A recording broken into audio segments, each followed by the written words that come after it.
அஸ்ஸலாமு அலைக்கும் ஃப்ரெண்ட்ஸ், வணக்கம். Welcome to Rahmi's kitchen. Hello friends, இன்றைக்கி நம்ம தட்டை இட்லி பண்ணுறதுக்கு வேண்டி பொருளுங்களை நினச்சி வச்சு ஆட்ட போகிறோம். தட்டை இட்லினா இட்லி பிளேட்டில் ஊற்றுறது. இது கர்நாடகாவில் ஃபேமஸான பிரேக்ஃபாஸ்ட்டு. ஸோ அது எப்படி பண்ணுறதுன்னு உங்களுக்கு காணிக்கிறேன். முதல்ல அரிசி உளுந்தெல்லாம் ஊற வைக்கணும். என்னென்ன எவ்வளோன்னு போட்டு காணிக்கிறேன் பாருங்கள். இந்த இட்லி ரைஸ் இருக்கு இல்லைங்களா, இது ஒரு கப்பு மெஷரிங் கப்பு, ஒரு கப்பு. நீங்கள் எந்த மெஷரிங் கப் எடுத்தாலும் அந்த கப்பில் நீங்கள் அந்த மெஷர்மெண்ட் எடுத்துக்கலாம். மெஷரிங் கப்பில் இட்லி ரைஸு 4 கப்பு போட்டேன். 4 கப் போடுறேன். 1 2 3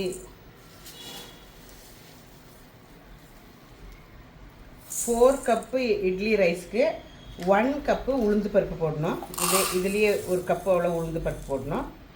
பாருங்கள், இதில் ஒரு கப்பு அவ்வளோ உளுந்து பருப்பு போட்டுட்டு அப்புறம் கொஞ்சம் ஜவ்வரிசி போடணும். ஜவ்வரிசி வந்துட்டு உங்களுக்கு கரெக்ட் மெஷர்மெண்ட்னா இந்த கப்பில் ஒரு 1/2 கப்பு ஜவ்வரிசி போடணும். அப்புறம் 1/2 கப்பு அவல், பேப்பர் அவல் வரும்.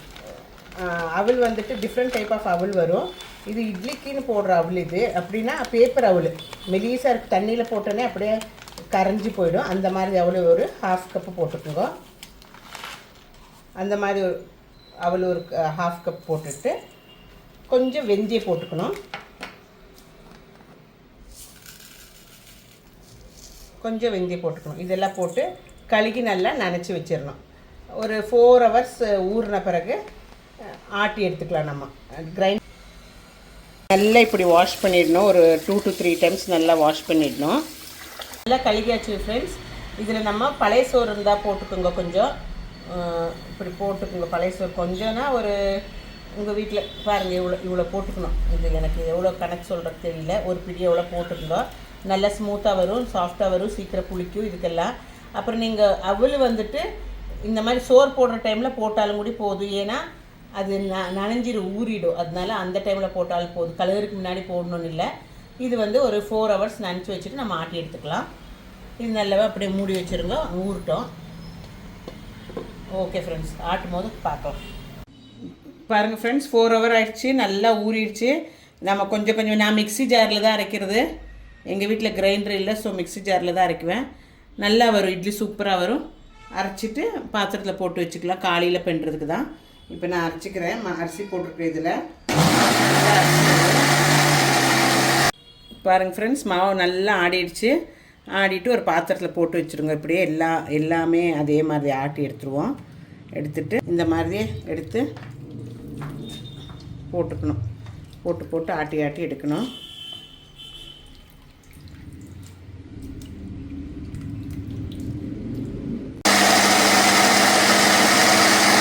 பாருங்கள் ஃப்ரெண்ட்ஸ், மாவு நல்லா ஆட்டியாச்சு. மாவு ஆட்டினவருக்கு நம்ம கையில் நல்லா இப்படி பிசைஞ்சிக்கணும். இப்படி கலக்கி வச்சுக்கணும். அப்போ தான் அது நல்லா புளிக்கும். எல்லாம் மேலேயும் கீழேயும் ஆக்கி நல்லா இப்படி கலந்துக்கணும். கலந்து மூடி வச்சிடணும். கொஞ்சம் பெரிய பாத்திரத்துலேயே வைங்க, இல்லாட்டி பொங்கி வெளியில் வந்துடும். ஸோ காலையில் நமக்கு இட்லி செய்யலாம். தட்டை இட்லி எப்படி செய்கிறதுன்னு பார்க்கலாம். இப்போ நான் ஆட்டிட்டு எல்லாம் சைட் பண்ணி நல்லா இலக்கி விட்டுட்டு மூடி வச்சிடுறேன். காலையில் தான் செய்வேன் நான்.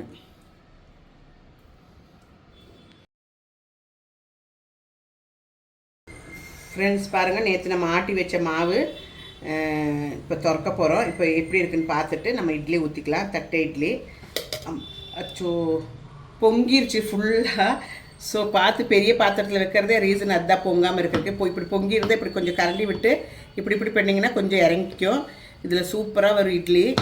இப்படி பண்ணிங்கன்னா கீழே இறங்கிடுறது. கொஞ்சம் இலக்கி விட்டிங்கன்னா பாருங்கள், நல்லா பொங்கியிருக்கு. சூப்பராக வரும் இட்லி. நம்ம இட்லி ஊற்றிட்டு காணிக்கலாம்.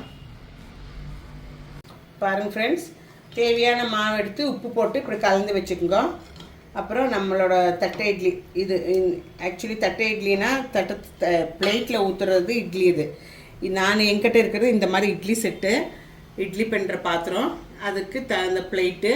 இது வந்து உங்கள்கிட்ட வீட்டில் இந்த மாதிரி சின்ன பிளேட் இருந்தாலும் நீங்கள் இட்லி பாத்திரத்தில் தண்ணி கீழே வச்சுட்டு மேலே எதானா ஒன்று வச்சுட்டு அதுக்கு மேலே வச்சு ஊற்றி எடுத்துக்கலாம்.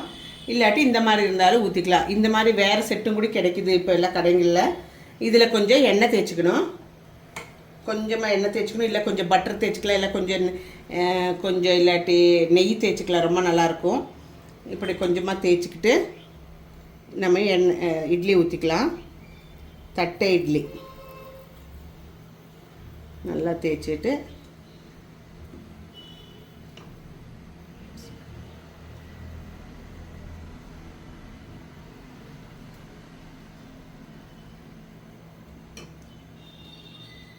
இப்படி பண்ணிட்டு நம்ம இட்லி பாத்திரத்துக்குள்ளே வச்சுக்கலாம்.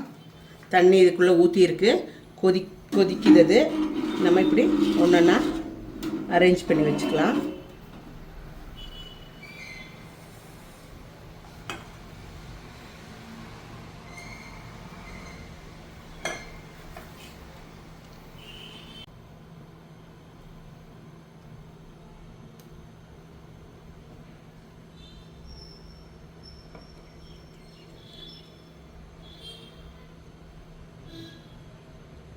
இப்படி எத்தனை பிளேட் இருந்தாலும் எல்லாம் ஊற்றி ஒன்றா வச்சுங்க. நம்ம இட்லி ஊற்றுற மாதிரி தான் ஊற்றி எல்லா பிளேட்டும் வச்சுக்கோங்க ஒரே முட்டை. ஆவி வந்த வரைக்கும் பார்க்கலாம். இது இப்படி மூடி வச்சிடணும். ஆவி வந்த வரைக்கும், இட்லி வெந்த வரைக்கும் பார்க்கலாம்.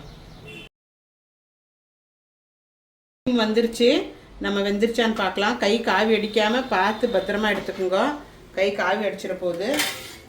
இப்படி எடுத்துட்டு நம்ம பார்க்கலாம் என்ன ஆயிருக்கு நம்மளோட இட்லின்னு. பாருங்கள் ஃப்ரெண்ட்ஸ், வாவ் எவ்வளோ சூப்பராக இருக்குது நம்மளோட தட்டை இட்லி. இப்படி எடுத்துகிட்டு கொஞ்சம் நேரம் ஆறின பிறகு நம்ம எடுத்துக்கலாம் இதிலேருந்து. இல்லாட்டி அடியில் பிடிச்சிக்கோ. இல்லாட்டி நீங்கள் தண்ணி பின்னாடி காமிச்சிங்கன்னா, கொஞ்சம் இதுக்கு பின்னாடி தண்ணி காமிச்சிங்கனாலும் ஈஸியாக வந்துடும். ஆறுற வரைக்கும் வெயிட் பண்ணலாம். பாருங்கள் ஃப்ரெண்ட்ஸ், இப்படி இட்லி எடுத்து நம்ம ஹாட் பேக்கில் போட்டு வச்சுக்கலாம். இது நீங்கள் இட்லி சாம்பார் கூட, சட்னி கூட, மீன் குழம்பு கூட, கறி குழம்பு கூட எல்லாத்துக்கு கூட சாப்பிட்லாம்.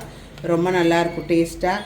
இதுக்கு மேலே கொஞ்சம் நெய் தடகி விட்டுட்டு பொடி, இட்லி பொடி இருக்கு இல்லைங்களா, அது தூவி விட்டுட்டும் கூட சாப்பிட்லாம். ரொம்ப நல்லாயிருக்கும்.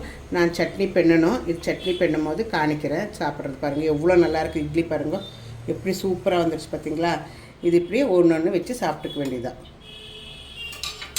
எல்லாம் நல்லா வெந்துருச்சு. எவ்வளோ சாஃப்டாக இருக்குது பாருங்கள் இட்லிங்காருங்க. எப்படி இருக்குது பார்த்தீங்களா இட்லிங்க பாருங்கள் எப்படி சூப்பராக இருக்குது. இது நம்மளோட கர்நாடகா ஸ்பெஷல். இது நீங்கள் எல்லாம் ட்ரை பண்ணணும். இது ரொம்ப நல்லாயிருக்கும், சாப்பிட்றதுக்கும் டேஸ்டியாக இருக்கும். இப்படி ஒன்றா சுட்டு எடுத்து வச்சுக்க வேண்டியது தான். ஃப்ரெண்ட்ஸ், நம்ம தட்டை இட்லி டேஸ்ட் பண்ணி பார்க்கலாம் எப்படி இருக்குதுன்னு பாருங்க. அதுக்கு வேண்டி நான் சட்னி அரைச்சிருக்கிறேன், 2 சட்னி. இங்கே இருங்க எவ்வளோ எப்படி இருக்குது, சாஃப்டாக பாருங்கள் எப்படி இருக்குது. தேங்காய் சட்னி ஒன்று, வெங்காய சட்னி ஒன்று அரைச்சிருக்கிறேன். இது ரெண்டும் சேர்ந்து நமக்கு சாப்பிட்டு பார்க்கலாம் எப்படி இருக்குதுன்னு.